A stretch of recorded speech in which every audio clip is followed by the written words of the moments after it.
You're listening to the Monocle Daily, first broadcast on the 23rd of June 2025 on Monocle Radio. Emmanuel Macron appeals for restraint in the Middle East. Is anybody listening? France braces itself for a heatwave. How does it measure up when it comes to preparedness? And why a flip-flop kicking competition is fostering better relations among villagers. I'm Emma Nelson, and the Monocle Daily starts now.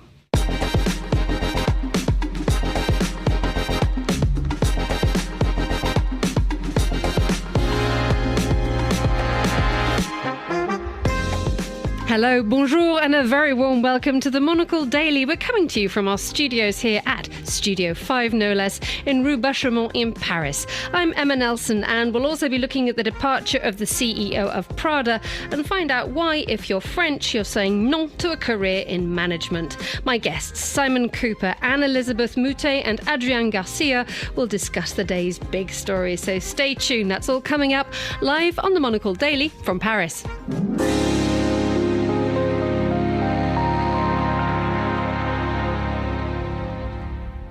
Good evening from a studio beneath which rumbles, I'm reliably told, the line 3 that runs across I think it's east to west of Paris. Am I right, Anne-Elisabeth Moutet, the lady who drew our attention not just to the rumbling of the metro underneath us, but to the exact direction of travel? That's pretty darned clever. Well done.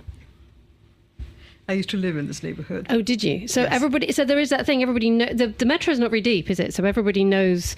Does everybody know which line they're above? We do, because, it's got exits at very irregular intervals, and we know which line. And I used to sort of always bemoan the fact that we had line 3 and not line 9, which is much more practical. Oh, really? Okay. Line 9, you win tonight's prize.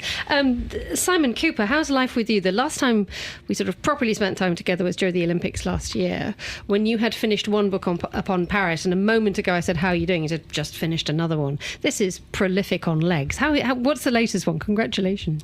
It's about the World Cup. It will be out in October, and now I'm trying to become a human being again while living with the heat wave, so not much sleep is being had. How is it being a human being after skipping out of the race? Is it overrated, or is it a welcome thing? I think writing books is better than being a human being, actually, yeah. I'd rather just stick with the books. OK, well, we're going to make you talk for a bit, if that's OK. If I have to. All right, wonderful. I look forward to doing some work in that department. Adrien Garcia, a welcome return to the Monocle Radio microphones. How's life with you? How's the podcasting? How's the baby? Oh, the baby, yeah. The baby is she's well. She's shortening my nights, but it's fine. And the podcast is doing very well. I interviewed some very nice people recently, very exciting people. Okay, free advert there. Well done. So we have a ragged group of guests here around the table. We have the lady who used to live above line 3, the man who hasn't slept because of the heat, and the man who hasn't slept because of a baby. What could possibly go wrong? Well, let's look at some of the stories. I think we're going to have to bounce along with breaking news, which is what happens, dare I say it, more often than not nowadays. We've got 2 stories which are broken in the last couple of minutes. The first one is an immediate story that's being reported widespread. Iran-Israel, this is a headline from Le Monde. Explosions heard in the skies over Doha in Qatar. Iranian officials had previously threatened to retaliate against US strikes targeting their nuclear sites. So that is a dynamic, changing situation at the moment. Another thing that's been breaking as well is that France's President Emmanuel Macron has said there is no legal framework for the US strikes against Iranian nuclear sites.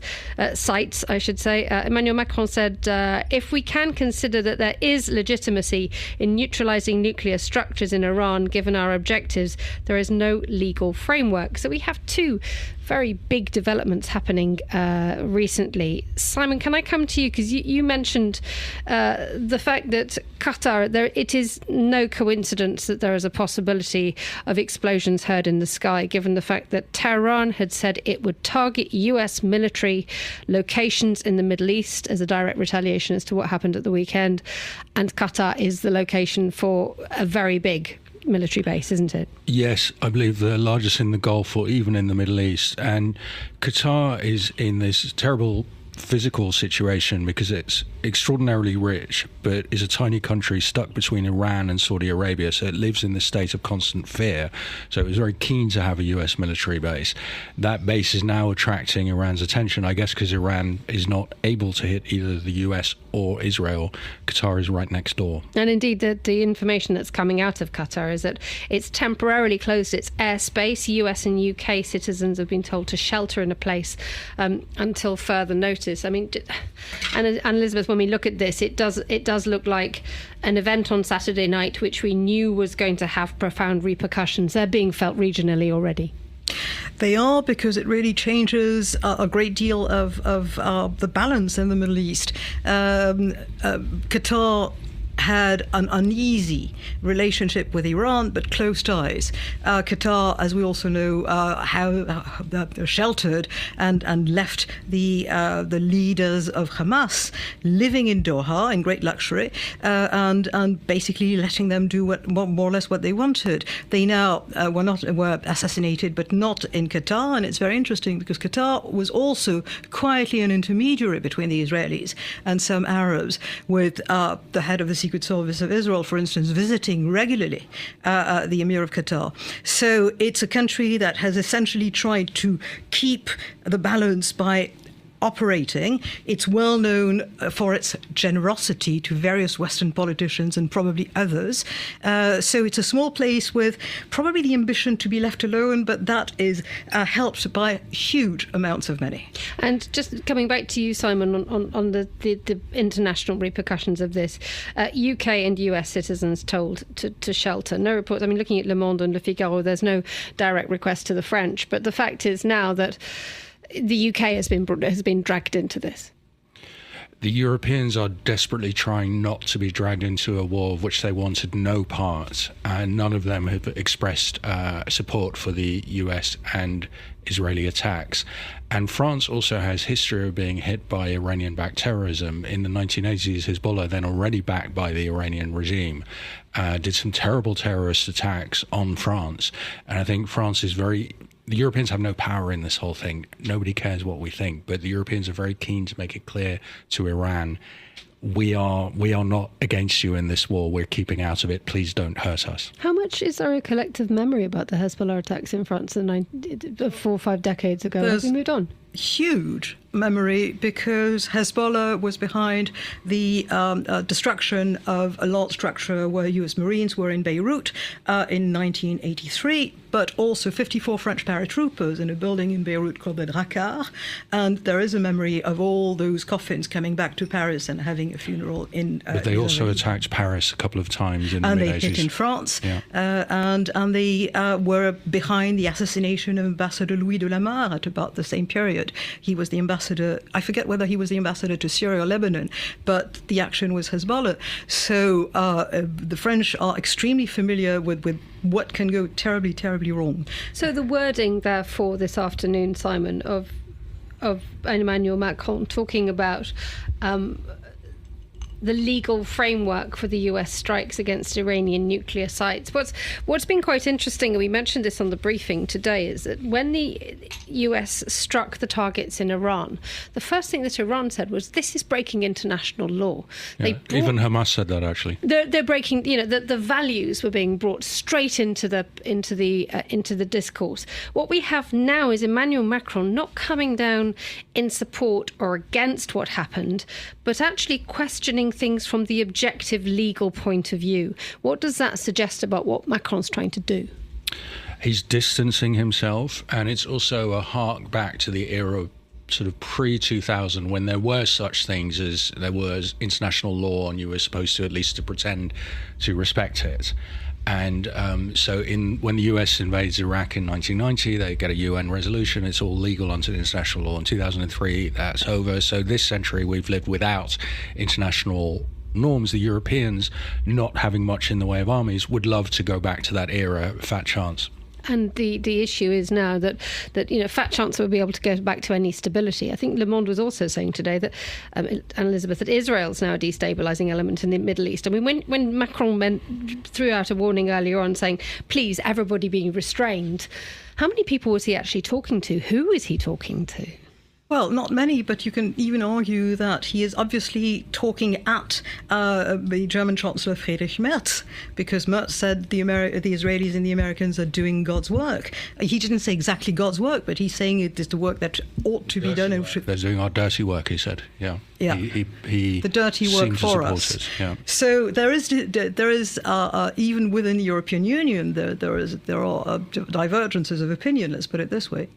And finally, on this subject, where does this go next now, Simon, given the fact that, if we are having to deal with breaking news of international citizens having to flee, explosions over Qatar, which I think like 3 or 4 days ago, I don't think we would have even imagined happening, given the fact that Qatar, as Anne Elizabeth said earlier, has done its absolute level best to be the place of negotiation. I'm talking about the Israel-Gaza, the Israel-Hamas talks.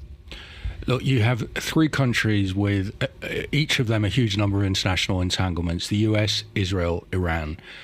In any war, there are unforeseen consequences. In a war like this, the number of unforeseen consequences internationally is immeasurable. And in 2003 with Iraq, we got a tiny taste of it. It would be idiotic to say this is what's going to happen. What you can say is a lot of stuff is going to happen that we can't possibly predict now, and most of it won't be good. Thank you for that. Let's move on. The time is 19:11 here in Paris. You're listening to the Monocle Daily with me, Emma Nelson, coming to you from Studio 5 at number 16 Rue Bachemont. Now, parts of southeastern France have been placed on alert as temperatures in the mid to high 30s degrees Celsius are forecast for the next couple of days. The French have been sweltering for several days now, with records being broken this past weekend. Simon, we've already have discovered, is struggling with the heat, so don't go to southeast France. But from your point of view, Adrien, this is something that the French have been having to deal with as a sort of a collective national problem since about 2003, isn't it? That was the year of the great heat wave, the great canicule, when I think 14,000 people died. And it was at that point when it was very young at the time, horrendous. But the thought that such a large slice of society just could be killed off by heat. When you're dealing with the heat at the moment, is there a sense that, I don't know if, France sort of seems to be on its toes and across what needs to be done, given what happened 23 years ago? I'm not really sure we are preparing ourselves regarding this, but we had this article in The Connection between the French news since 2002, this article by Richard Henschel, saying that France is thirsty, the heat wave here and the water is already running low in a lot of region in France.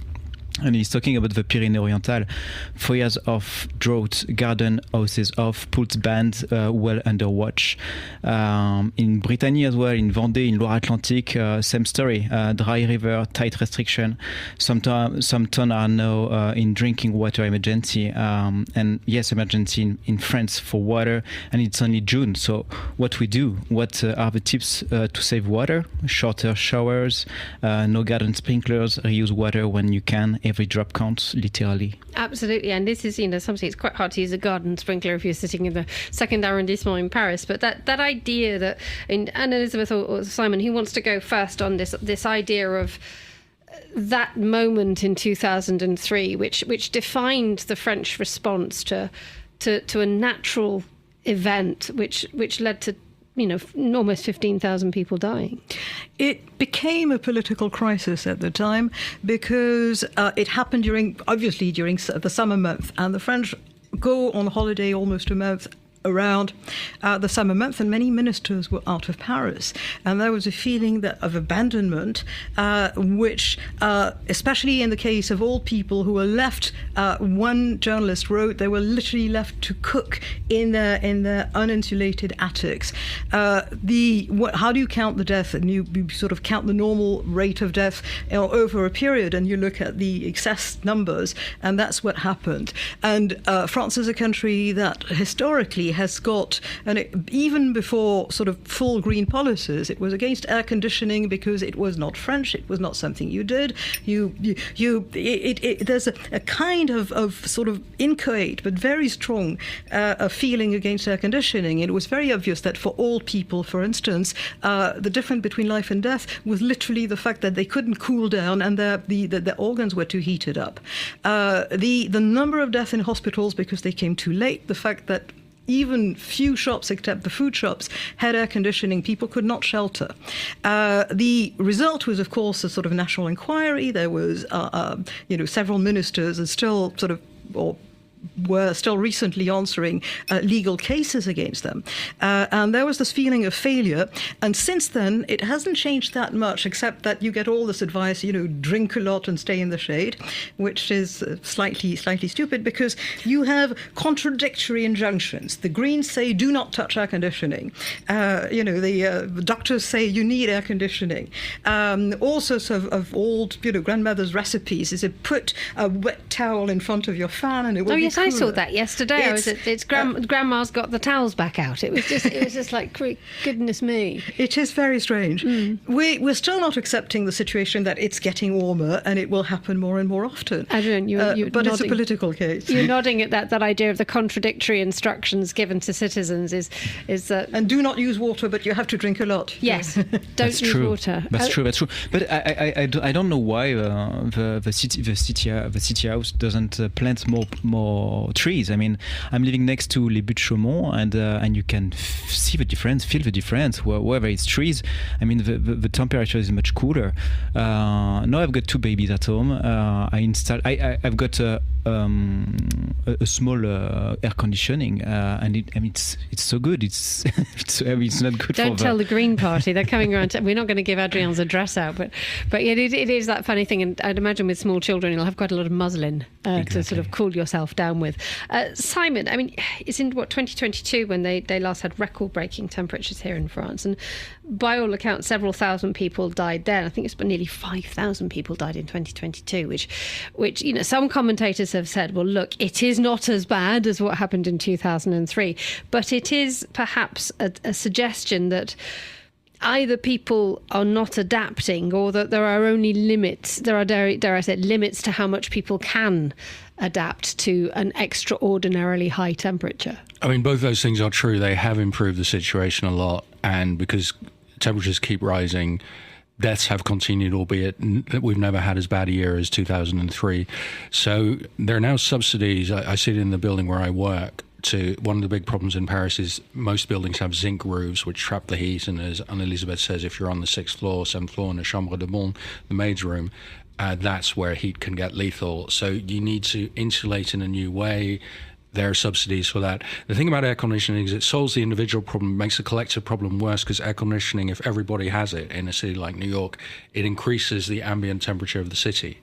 So ideally you find ways as a city to deal with heat in different ways. One thing they have now is they're trying to create registers of where are old people living alone. So when you know it's going to be 35 degrees, people going around contacting that person saying, are you okay? How can we make your situation cooler? And also, because a lot of those people in 2003, they died alone over periods of days with nobody knowing.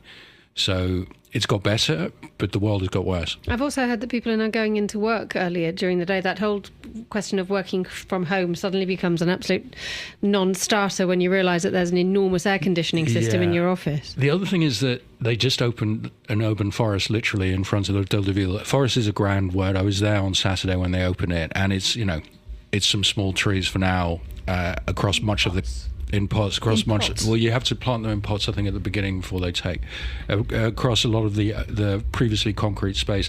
So Paris is preparing for a time when 50 degrees Celsius becomes a normal summer temperature. And yes, as Adrian says, you need to plant trees all over the place. It's getting urgent. Yeah. Sorry, say that again, Adrian. No, it's getting very urgent, and I don't see any more trees planted every year. Does anyone know if France is doing better or worse than any other country? I know that there's some figures saying that, southern France looks less vulnerable compared with the likes of northern Spain and Italy. I mean, does France actually have a better idea as to how to deal with this? Not least because you're dealing with different climates within the same part of, within different parts of the hexagon, aren't you? and different levels of funding. I mean, different parts of Spain are coping differently. The Costa del Sol might not survive as a habitable area, but Madrid is planting the biggest biggest urban forest in Europe, just outside the city limits. So what works in some places is not being done in others. Thank you for that. Now, speaking of trying to manage all this, who in this day and age would want to be a manager with working from home? Demands to bring in a pet, demands to be a pet. Furries, I'm talking to you. Gender-sensitive toilets and endless emails at midnight. It is a thankless task to be a boss. And here in France, workers are starting to reject management as a career. According to Le Monde, a significant share of employees have showed little interest in becoming managers, especially in France. France apparently is ranking worse than anywhere else. Anne-Elizabeth, what has happened to you managerial shy French? I think the tradition of management in France was literally inherited from the Sun King. The boss is the king, and you obey the king. And when this changed, because the Morris and officers, they change slowly and more slowly in France than in many other places, but they did change. And then what was left to you, because the identity of a French company became completely sort of, again, it was a massive contradictory injunctions with consultants being brought in with a jargon and all sorts of sort of play acting that had little to do with actual humane relationships in a company. There's an employment code in France which you could, probably sort of kill someone just by hitting them over the head with it. It's got more than 3,000 pages, and it's almost impossible to know all of it. So you've got an entire HR department working on this, and meanwhile you've got quiet quitting, and that's really what's happening. It's people saying, I'm not interested in this game. It makes no sense. I want to be paid. I do not want to take responsibilities. The game is not worth it. And it's new in France because you had all this sort of scrambling for the top job or the next to top jobs, with people fighting against one another. There's more office politics in France than in any other country I worked in, and I worked in several countries. What do you row about? Honestly, if I would send you to Asterix the Gaul. I mean, it's the Gallic village. I mean, Asterix and another character by the same authors, Goscinny and Uderzo, Le Grand Vizir is no good. Who really should be as famous as Asterix? They are figures of French society, and the Grand Vizir is no good. He is the vizier of a benevolent caliph in Baghdad in the 13th century. It's very fantasy Baghdad. It's a fun comic strip. And he wants to be caliph instead of the caliph. And it is his obsession. He's a tiny, small, angry little man looking quite a bit like Nicolas Sarkozy, even though he was created 40 years before. And he's perpetually plotting, and he's Wile E. Coyote. I mean, it never gets any place. But that's very true of French companies. And if you want to understand the French corporate world, it's the Grand Vizir is no good. So is it the junior manager, the Grand Vizir, who's actually the tiny manager? I mean, actually just looking around the table, hands up here, who's sort of retained staff jobs in France and had a successful time? Or am I looking at three people who decided to strike out on their own and decided that actually being your own petit chef, your own middle manager, was actually going to be the most satisfying work? Ladies and gentlemen, everybody around the table is nodding. So, yes. So who wants to confess that actually the French management structure is probably something that needs a little bit of love if we're all going to fall back in love with it? Simon? It is a country, so I read, where, as Anne-Elizabeth said, it's an extremely vertical style of management. So the boss is the boss is the boss. And obviously it's unpleasant then if you're the underling, but it's also hard to be the boss because you have to have an answer for everything. You always have to know the truth. You're not supposed to consult the underlings if you don't know the answer. You have to pretend. And so it's an enormously stressful job. It doesn't make anyone happy. And how about you, Adrien, as your own boss? I love being my own boss, definitely. I used to work in big corporate offices, and I agree. I mean, I didn't want to be the boss. It's a nightmare to be the boss in France. Indeed, and as we have seen this afternoon, I suspect that Paris has fallen prey to the Instagrammers. Our producer Tom Webb and I were going for a walk this afternoon, and we stumbled across, I think Tom is in the room actually. How many did we see? 3, 4? Five Instagrammers, ladies and gentlemen. People who are no longer clearly working. Sorry, I'm being so rude about Instagram. But people were having photographs of themselves taken in the street wearing things. Adrien is nodding. Is this a thing that's happening to Paris now? It has already. They're already flooding the streets of London. So this is the first time that we noticed. No. I think it's been happening for a while now. But I agree with you. I didn't notice actually, but I've seen recently a lot of Instagrammers in the street with a photographer doing the photographer, and maybe they are by themselves, with a fit, doing the changing, and they are taking themselves. So here's a question: where does the union for Instagrammers come? Because I know that France quite likes its unions. Should be. I wouldn't just blame Paris. My strongest memory, I was walking down Bond Street for reasons I can't remember in London the day after Russia invaded Ukraine, and there were two beautiful young women photographing each other in Ukrainian themed clothing on Bond Street, and I thought the world has jumped the shark. You can't buy class. Right, let's move. Let's stay in France, and let's stay to a different kind. Well, let's move to a sort of slightly different kind of dispute resolution, because this week marked a return to France of the inter-village competition. For those of you who may not have participated or indeed witnessed one of these things, this was three communities in the Val de Loire region got together to take part in what only could be described as sports day. There was flip-flop kicking, there was a tug of war, there was tennis tournaments, and the aim of the inter-village competition was to reduce the amount of arguments among the communities. I'm spotting a pattern here in France today. Before we dive into that, just briefly going around the table, what was your thing at Sports Day? Do you remember? I was quite good at the 1,500 metres, but that was only when I was a bit older. Before that, it was the egg and spoon. I grew up in Holland. We didn't have Sports Day, if I remember rightly. That's tragic. That's very, very sad. Did you have Sports Day? What is Sport Day? Oh my God. Okay. Can someone explain to us what Sports Day is? It's normally when people get together and do sport for the day.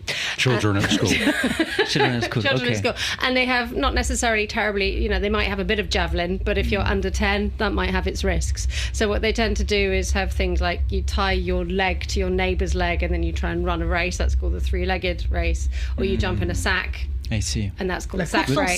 There is a course en sac, isn't there? Yes, but that's at the beach in summer. Yeah, right. And you rope in the poor parents, and the poor parents have got to get... The parents have to get in the back. The parents also compete. You have parents' races and you have kids' races, and as long as you're ridiculed, it's fine. We do it at Colonie de Vacances or Centre Aéré. Okay. Yeah. Which is for those of us who don't live in France, what's that? How do you translate this? Holiday camps for children. Excellent. Yeah. So you pack your kids off to holiday camps. Exactly. This is what I'm going to do with my boy. Okay.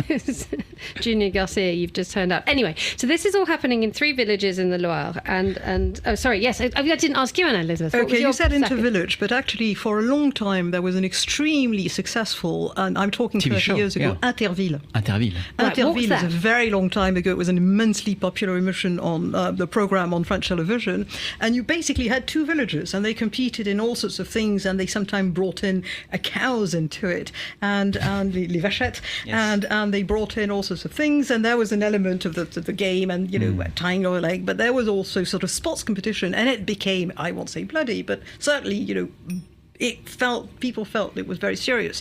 Some people were found to have cheated at Interville. Really? And I forget the name of the French politician, although it might be Laurent Wauquiez, who helped a team because he wanted his city to win. And that went down in But that was when there were still people aged under 90 living in villages in France. Because now there's only like 7 old villages. people. Small towns rather than villages. It makes for a slightly slower sack race, and it was called Interville, not Interville. I think the sack race could result in widespread fatalities given the current demographics. In osteoporosis doesn't going to work very well with a sack race. But it's if you bring, everybody remembers Interville because the presenter was named Guy Lux, and he was an absolute star for our parents. And at a time when I think you had 2 television channels and sometimes 1. And then there was a sort of final reckoning, and then there was a sort of people sort of voting to get some of the prizes, and it was a national phenomenon.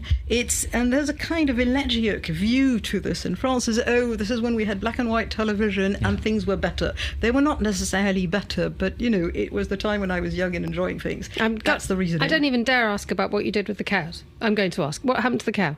To the cow, you said they were vachette? Yeah. Oh, the cows were in a race, and you had your cow. What, real cows? Yes. Real cows, yeah. Yes. Seriously, the world is missing out on something enormous here. France, war at the time, was a country of farmers. and no one was on Instagram. We are returning to this gorgeous moment. Now, one of the reasons that this reported inter-village thing happened was to try to minimise the amount of fighting. I mean, I'm not talking about like fisticuffs here, but inter-village disputes. Probably also fisticuffs. But I wouldn't even possibly decide to go there. But what is there to fight about if you're living in a bucolic French village? From the outside, it is as if all is perfect, unless you're sort of, I don't know, racing your neighbour's cow by accident. Well, there's no doctor, no school, no beggary, but apart from that, it's all perfect in the typical village. And this can be solved by a bit of flip-flop throwing and tug of war? No. Good. Adrien, somebody touched the land of somebody else. Right. In the 60s, there was something in France called le remembrement. You had lots of little parcelles, little bits of land, and under de Gaulle, some clever bureaucrat in Paris said, look, bring your fields together, you'll have bigger fields, they're easier to cultivate, etc. The details of bringing bits of fields together and people saying, but my field is better and your field isn't, and I don't want this bit, even though it would make a nice square plot instead of 16 different little plots. And I think that all of this is based on, like everything in France for centuries, is you took my land, or I want your land. The Soviets did something quite similar, I seem to recall, but they used different methods to resolve the conflicts. No, I don't think they did tugs of war. Well, no. Not of that kind, anyway. Look, let's finally touch on the fact that we had quite a big movement in the world of fashion this weekend. The spotlight was very much on France's capital this week. We've got Menswear Fashion Week, but also it's happening in Italy. And we had the news today that the CEO of Prada is to step down after 2.5 years at the helm. Gianfranco Dattis leaves by mutual agreement in a week's time.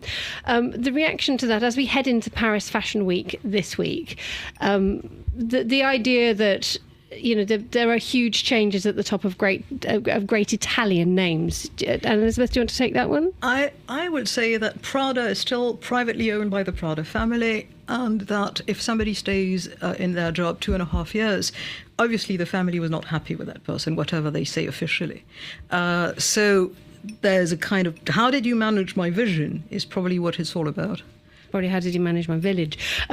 Simon, your take on this? I mean, given that, as Anna Elizabeth said, was it a personal thing? Because if you look at Prada's numbers, it was doing pretty well. It had revenues up 17% last year. So it's not as if there's a financial crisis at the brand, and it's just in the process of buying Versace. Well, in a privately owned company with the family involved, the potential for anger and hurt pride is unparalleled.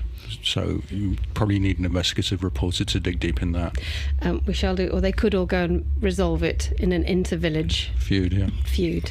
That sounds like the best thing. And Anna Elizabeth, I didn't ask you what your sport was at school. Were you the one person around this room who did have sports day growing up? Well, I partly went to school in England, so yes, and I played extremely bad girls' cricket. Bad. Very bad. There's hope for you yet. Let's start a bad girls' cricket team. A girls' bad cricket team or a bad girls' cricket team? It was a pass the parcel. I was the French woman who didn't get hit. Brilliant. That's the best way to behave. I don't want her in my team. Lifelong trauma. My thanks to all my guests for today's edition of the Monocle Daily. Simon Cooper, Anne-Elizabeth Moutet and Adrien Garcia. Today's show was produced by Tom Webb, and the warmest of thanks to our sound engineer back in London, Elliot Greenfield. I'm Emma Nelson here in Studio 5 in Paris. The Monocle Daily is back at the same time. Goodbye, thanks for listening, and good luck with the cow racing.